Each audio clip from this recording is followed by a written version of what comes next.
quais sintomas que a gente tem que ficar atento aí se os nossos filhos estão apresentando, porque pode estar ligado a uma alergia alimentar, tem que se fazer a investigação muito bem feita.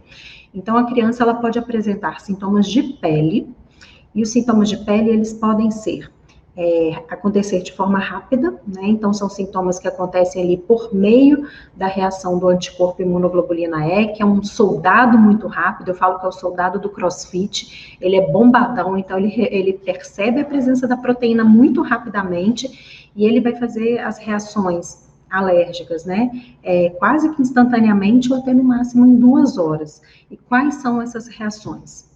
Placa vermelha, que a gente chama de urticária, então levanta uma parte aqui da pele, né, inflama por baixo, então fica como se fosse um vergão mesmo, e ela fica na borda até mais avermelhada, lembra até um mapa, né, um mapa mundi, assim, um traçado de um continente, praticamente, tá? Isso pode aparecer em algumas partes do corpo, ou bastante espalhado no corpo da criança.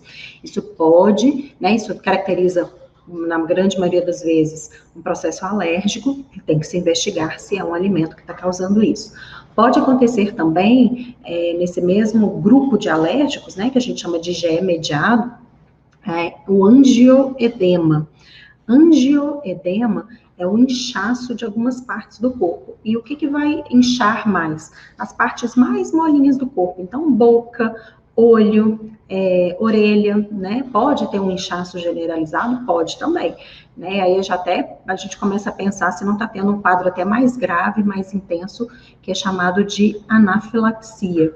Né? Então, a criança que faz ali placa vermelha, inchaço, ela pode, em alguns casos, ter essa reação mais exacerbada, mais grave, que a gente chama de anafilaxia, e para ser diagnosticado, né, para o médico avaliar ali e observar se é um quadro de anafilaxia ou não, ele vai observar se está tendo sintomas em mais de 2 sistemas. Então, por exemplo, para ser anafilaxia, a criança tem que ter algum sintoma de pele e um sintoma respiratório, ou sintoma respiratório e gastrointestinal, ou gastrointestinal ou de pele, ou até, em alguns casos, nos 3 ao mesmo tempo.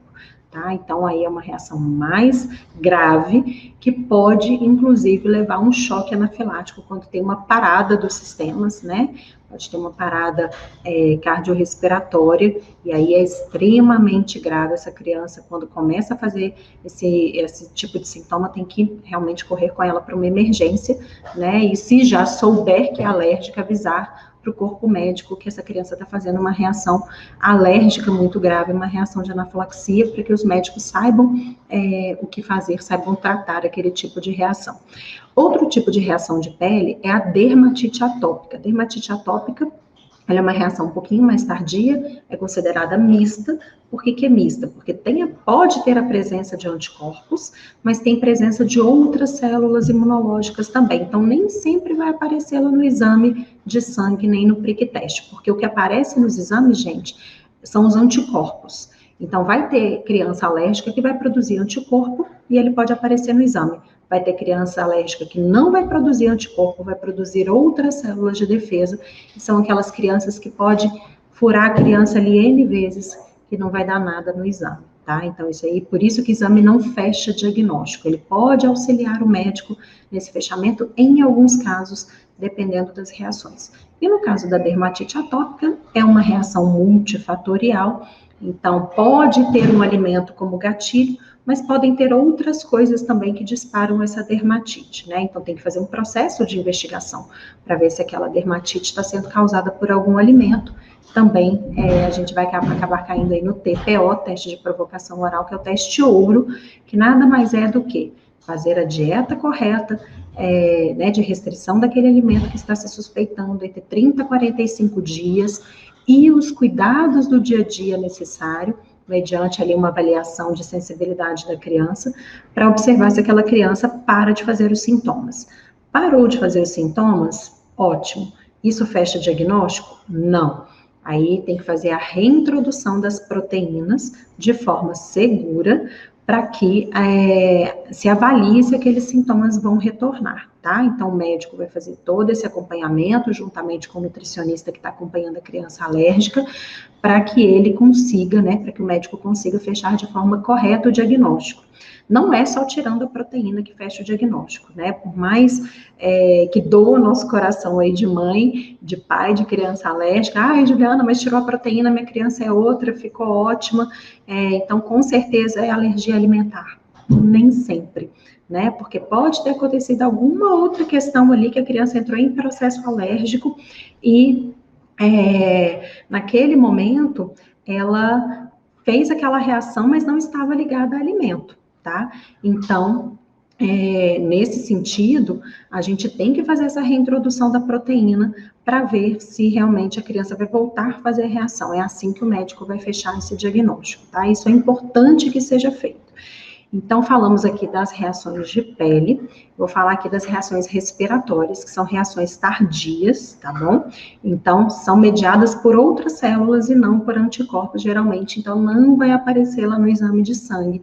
A criança pode fazer, é uma criança geralmente chiadora, né? Tá sempre com um chiadinho pulmonar ali, é uma criança que vai fazer sintomas infecciosos de repetição, por exemplo, né? Bronquites, bronquiolites, quadros de pneumonia com repetição, isso tem que ficar atento, porque pode não estar atrelado à alergia alimentar, mas pode estar.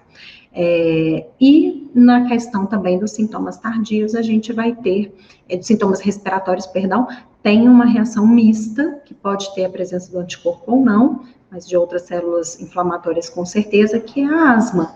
Em alguns processos respiratórios, a asma pode estar ligada à alergia alimentar e deve se investigar. Toda asma é ligada à alergia alimentar? Não. Toda dermatite é ligada à alergia alimentar? Não. Mas a gente tem que fazer esse processo investigatório, tá bom? Isso é muito, muito importante. E do outro canto, a gente tem as reações tardias, como eu já falei, né? A respiratória também é uma delas, mas a gente tem os sintomas gastrointestinais, que podem ir ali desde vômitos a jato, ou só vômitos uma única vez, né? Isso pode ser um sintoma de alergia.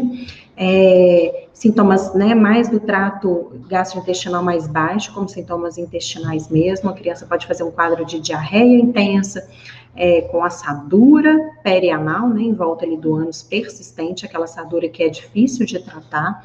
Fissura anal, também pode acontecer nos quadros de alergia alimentar, ou pode acontecer a constipação, a prisão de ventre. Agora, gente, é importante confirmar aí com seu médico, com seu nutricionista que estão fazendo acompanhamento, se realmente é um quadro de diarreia, se realmente é um quadro de constipação. Porque, por exemplo, na criança acima de 1 mês, que está em aleitamento materno exclusivo, ela pode tanto fazer evacuações, né, em torno de 7 vezes ao dia, se a criança estiver clinicamente bem, é normal, ou pode evacuar toda vez que mama, ou como pode ficar também de 7 até 10 dias sem evacuar, estando em aleitamento materno exclusivo, tá? Desde que a criança fique bem, sem dor, e quando evacue, o cocôzinho tá normal, coloração normal, cheiro normal, e a criança não apresenta dor.